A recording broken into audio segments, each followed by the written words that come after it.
جتنے اسکالرز ہوں گے اتنے ان کی آرا ہوں گی. تو یہ جو نظم کو برقرار رکھنا ضروری ہے, نظم کو, یہ بھی تو شریعت کا حکم ہے نا. دیکھو رسول اللہ صلی اللہ علیہ وسلم نے بیت اللہ کی تعمیر بڑی کرنے سے منع کر دیا. کیوں؟ امت میں فساد پیدا ہوگا. حالانکہ ابراہیم علیہ السلام نے جو بیت اللہ بنایا تھا حتیم بھی اس میں شامل تھا. تو اس سے پتہ چلتا ہے کہ فساد سے بچنے کے لیے بھی بہت سارے کام کیے جاتے ہیں. تو ہم ایک فقہ کا پابند لوگوں کو اس لیے بنا رہے ہیں تاکہ اس فساد سے ہمیشہ کے لیے بچ جائیں. وہ حضرت عثمان نے اسی فساد سے بچنے کے لیے تو ایک مصحف پہ لوگوں کو جمع کیا تھا. حالانکہ نبی کے دور میں جتنے مصحف لکھے گئے تھے سارے برحق تھے, لیکن حضرت عثمان نے حکم دیا تھا برحق ہونے کے باوجود ان کو جلا دیا جائے, کیونکہ ہر ایک کے پاس اپنا الگ الگ قرآن ہوگا, الگ الگ ترتیب ہوگی, فساد ہوگا. تو سب کو جمع کرو کس پہ؟ گن پوائنٹ پہ ایک پہ جمع کر دیا. تو صحابہ کے دور میں بہت ساری آرا تھیں, اختلاف تھے. تو جب سمٹ کے 4 فقہی مذاہب میں وہ سمٹ گئی ہیں وہ, تو اب امت کو بھی گن پوائنٹ پہ اسی پہ, یا تو یہ ہوتا نا چاروں بھی ختم ہو کے ایک پہ آ جاتے, وہ ممکن نہیں ہوا نہیں وہ. اور اس میں رحمت بھی تھی, کیونکہ بعض دفعہ مجبوری کے نزدیک شوہر اگر گم جائے تو عورت کبھی بھی شادی نہیں کر سکتی, کبھی بھی نہیں شادی کر سکتی. ایک اہل حدیث عالم تھے, ٹی وی میں بیٹھے ہوئے تھے میرے ساتھ نا, وہ امام حنیفہ پہ طنز کیا انہوں نے کہ اگر کوئی شوہر عورت کا گم جائے تو عورت کبھی بھی اس سے کہیں بھی شادی نہیں کر سکتی. وہ امام حنیفہ کہتے ہیں 99 سال انتظار کرے. طنز کیا نا انہوں نے. تو یہ دیکھو حنفیوں کا کیسا مذہب ہے. تو میں نے ان سے کہا امام ابو حنیفہ نے تو 99 سال کا اس لیے بول دیا کہ مطلب یہ کہ کر ہی نہیں سکتی شادی وہ, اس لیے ہم نے یہاں فتویٰ کس کے قول پہ دیا؟ فقہ مالکی پہ دیا فتویٰ. یہاں احناف نے حنفیہ کے مذہب کو چھوڑا ہے, کیونکہ بلوا میں اور فسادات میں بہت سارے مرد مارکیٹ سے کیا ہو جاتے ہیں؟ شارٹ. تو ہمیں تو دوسرے امام کا قول مل گیا, ان سے ہم نے سہارا لے کے 4 سال کا قول لے لیا. امام مالک کی نظر میں کتنا ہے؟ 4 سال. میں نے کہا ہم تو پہلے ابو حنیفہ کے مقلد تھے, وہ چھوڑ کر ہم نے کس کی تقلید کر لی؟ عوام کی ضرورت کے لیے نا, کیونکہ ہم چاروں کو برحق مانتے ہیں. جہاں ضرورت ہوگی تو وہاں دوسرے قول پہ. میں نے کہا آپ کا کیا قول ہے؟ آپ تو قرآن و حدیث کو مانتے ہو نا, کوئی ایک حدیث دکھا دو کہ 99 یا 100 سال عورت انتظار کرے گی یا نہیں کرے گی, کہیں اور شادی کرے گی. تو آپ کے پاس کیا دلیل ہے؟ کوئی دلیل نہیں ہے. آپ تو اس کو ہمیشہ کے لیے بٹھا رہے ہو. ہم آپ سے پوچھتے ہیں کہ کیا دلیل ہے کہ جی عورت کہیں اور شادی کر سکتی ہے؟ حدیث تو اس بارے میں کیا ہے؟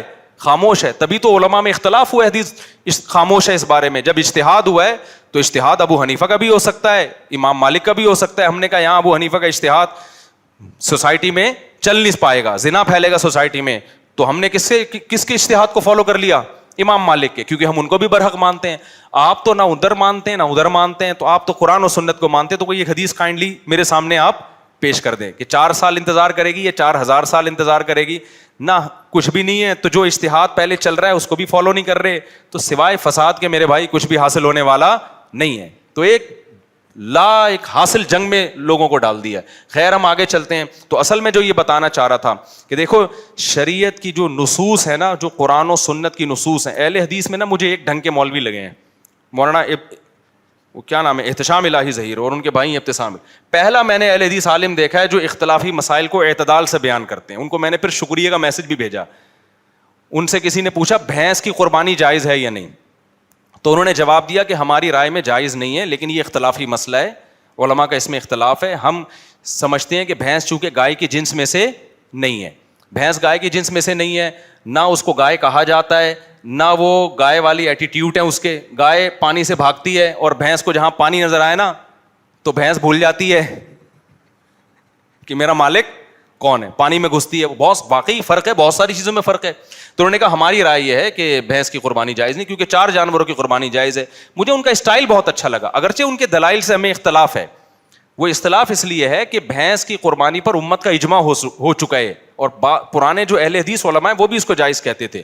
اور دوسری بات یہ کہ ٹھیک ہے بھینس گائے کی جنس میں سے نہیں ہے, لیکن گائے کے ساتھ لاحق ہے, کیونکہ قربانی یہ جو 4 جانوروں کی قربانی ہوتی ہے نا, اونٹ, گائے اور دمبا اور بکری, ان کی اس لیے ہے کہ یہ چوپائے ہیں اور پالتو ہیں. تو اس معاملے میں بھینس گائے کی طرح ہے کہ وہ بھی جنگلی جانور نہیں ہے, چوپایا بھی ہے اور کیا ہے, پالتو بھی ہے. اسی وجہ سے یہ جو گلگت میں خاص قسم کا جانور پایا جاتا ہے نا, پتہ نہیں کیا کہتے ہیں اس کو, مارخور ہے یا جنگلی بھینسا ہے, کیا ہے, یاک. تو اس کی قربانی میں بھی اختلاف اسی بیس پہ ہوا. جنہوں نے کہا کہ یہ پالتو بن سکتا ہے, پل سکتا ہے, گھریلو ہو سکتا ہے, تو انہوں نے کہا اس کی بھی جائز ہے, کیونکہ ہماری نظر میں حکم کا مدار پالتو ہونے پر ہے. چوپایا بھی ہو, ایسا نا پالتو تو بلی بھی ہوتی ہے, اسی کو کاٹ دیا پتہ چلا, مرغی بھی ہوتی ہے, چوپایا ہو اور کیا ہو, پالتو ہو. تو اس میں یہ بھینس گائے کے ساتھ لاحق ہے. تو لیکن مجھے ان کا اسٹائل اچھا لگا, اور مجھے پہلے اہل حدیث عالم ملا ہے جو بات کیا کرتے ہیں, ذرا اعتدال سے. تو اگر یہ اعتدال بھی ہو جائے تو بھی غنیمت ہے یار, چلو آپ نہیں فالو کرو, لیکن اعتدال سے اپنی رائے اگر پیش کرنی ہے تو اعتدال سے تو کرو نا اپنی رائے. لیکن آپ دیکھیں کیا ہو رہا ہے ان لوگوں کو, یہ رفع الیدین نہیں کرتے, ابو حنیفہ کے اندھے مقلد ہیں, ان کو کیا پتا 3 طلاقیں ایک ہوتی ہیں, ان مولویوں نے حلالے سینٹر کھولے ہوئے ہیں. یہ کس نے کھولا ہے حلالہ سینٹر بھائی؟ اور اگر کسی نے کھولا ہے تو جو مرضی کرو اس کے ساتھ جا کے یار. دنیا میں 2 نمبر لوگ ہر جگہ ہوتے ہیں, ہر جگہ 2 نمبر لوگ ہوتے ہیں. روحانی عامل تو 2 نمبر ہوتے ہی ہیں ٹوٹل نا, وہ تو 1 نمبر تو ان میں ہوتا ہی نہیں ہے. روحانی عامل پتہ نہیں کہاں سے آ گیا. ڈاکٹروں میں 1 نمبر بھی ہوتے ہیں, 2 نمبر بھی ہوتے ہیں, ایسے مولویوں میں بھی 2 نمبر بھی ہوتے ہیں. بڑے بڑے فراڈی پڑے ہوئے ہیں اس فیلڈ میں. وہ ہوتے مولوی نہیں ہیں, ہوتے فراڈی ہیں. لیبل کون سا لگا لیتے ہیں, مولویت کا لیبل لگا لیتے ہیں. تو یہ جو اختلاف چل رہا ہے نا سوسائٹی میں, یہ بڑا ڈینجرس ہے. ان اسکالر سے بچو. میں نے ایک کل اسکالر کی ویڈیو دیکھی, اس پہ عنوان لگا ہوا تھا حنفی دیوبندیوں کے دھوکے. یار یہ علمی انداز ہے کلپ ریکارڈ کروانے کا, حنفیوں اور دیوبندیوں کے کیا دھوکے. ڈاکٹر بھی جب کسی سے رائے کا اختلاف کرتا ہے ایک تمیز کے دائرے میں رہ کے کرتا ہے, اور پھر ٹوٹلی غلط بیانی سے کام لیا جا رہا ہے, عوام ان کے دعووں سے متاثر ہوتی. میں نے یہ بدتمیزی ڈاکٹروں میں نہیں دیکھی, حکیموں میں نہیں دیکھی. مذہبی اسکالر جتنا بدتمیز ہوگا نا اس کا منجن اتنا زیادہ بک رہا ہے. لوگ کہہ رہے ہیں اس کی کانفیڈنس کو دیکھو یار, کانفیڈنس کیا زبردست دلائل سے بات کر رہا ہے. وہ دلائل ولائل تمہیں لگ رہے ہیں, کانفیڈنس بھی نہیں مرا کرو خالی. ایک چوہے نے نا ہتھنی کو پرپوز کیا, پرپوزل بھیجا, چوہا تھا, اور آئی لو یو کس کو بولا اس نے, ہتھنی کو. ہتھنی جو ہاتھی کی وائف یا اس کی جو مونس ہے, ہتھنی کو غصہ آیا, بولا کمبخت تو اپنی اوقات دیکھ, اپنا قد دیکھ, اپنی قوم دیکھ, اپنی نسل دیکھ, تجھے شرم نہیں آتی. چوہا کہتا ہے اس سب باتوں کو چھوڑ, میرا کانفیڈنس دیکھ تو. تو یہی ہو رہا ہے, دیوبندیوں کے دھوکے, حنفیوں کے دھوکے, مولویوں کے دھوکے. یہ کون سا اسٹائل ہے یار؟ تمہارے ماں باپ نے کیا تربیت کی ہے تمہاری؟ کسی شیخ سے اصلاحی تعلق قائم کرو, اللہ اللہ سیکھو, بولنے کی کوئی تمیز سیکھو تم. تو اور پھر یہ لوگ یہ منجن کیا بیچتے ہیں, دیوبندی بریلویوں سے لڑ رہے ہیں, بریلوی دیوبندیوں سے لڑ رہے ہیں. یار ہم نے تو بہت سارے دیوبندی دیکھے آج تک ان کی کسی بریلوی سے لڑائی نہیں ہوئی. بہت سارے بریلوی دیکھے جن کی آج تک کسی دیوبندی سے لڑائی نہیں ہوئی. اگر کسی علاقے میں ہو رہی ہے تو ان کو پکڑو نا جا کے. اگر کہیں کوئی مولوی لڑ رہے ہیں آپس میں تو ان کو جا کے سمجھاؤ یار یہ تم کیا کر رہے ہو. ساری دنیا تھوڑی لڑ رہی ہے, رہ رہے ہیں نا 100-150 سال سے دیوبندی بریلوی اکٹھے ہی تو رہ رہے ہیں. مسائل میں اختلاف ہے وہ تو رہے گا اپنی جگہ. مسجدوں سے دھکے دے دے کے نکالتے ہیں. میں نے 20 دفعہ بریلویوں کی مسجد میں نماز پڑھی ہے, آج تک کسی بریلوی نے مجھے دھکے دے کے نہیں نکالا. 20 بریلوی یہاں ہری پگڑی والے یہاں اور بہت سی مسجدوں میں دیکھا ہے نماز پڑھنے آئے ہیں, کسی دیوبندی نے دھکے دے کے نہیں نکالا. پتہ نہیں ان کو کون سی مسجد ہے جہاں دھکا اگر ہو بھی رہا ہے تو یہ تھوڑی کہ ایک جگہ دھکے دے رہے ہیں تو پوری دنیا پہ آپ کے لیے بنا کے ڈالنا شروع کر دو. یہ دونوں آپس میں لڑ رہے ہیں تو آپ کیا کر رہے ہو؟ آپ ان دونوں سے لڑ رہے ہو. وہی کام جو یہ کر رہے تھے پھر آپ بھی وہی کام کر رہے ہو, فضول قسم کی. تو اس لیے امت کو اگر تباہی بربادی سے بچانا ہے نا تو آپ کے پاس ایک ہی راستہ ہے. جو صدیوں سے اسلام چلا آ رہا ہے نا وہ ٹھیک ہے. نئی چیز جو مارکیٹ میں آ رہی ہے وہ کیا ہے؟ وہ منجن ہے. اب ہم آگے چلتے ہیں. تو میں جو آیت بتانا چاہ رہا تھا, دیکھو یوسف علیہ الصلوۃ والسلام کو بادشاہ کی خوبصورت جو عزیز مصر تھا اس کی انتہائی خوبصورت بیوی نے کمرے میں بند کیا اور اپنی طرف زنا کی دعوت دی. آج کا کوئی لبرل ہوتا نا کہتے ہیں ایکچولی ایک آدمی مسافر ہے, ایکچولی رشتہ ملنے کا بھی چانس نہیں ہے.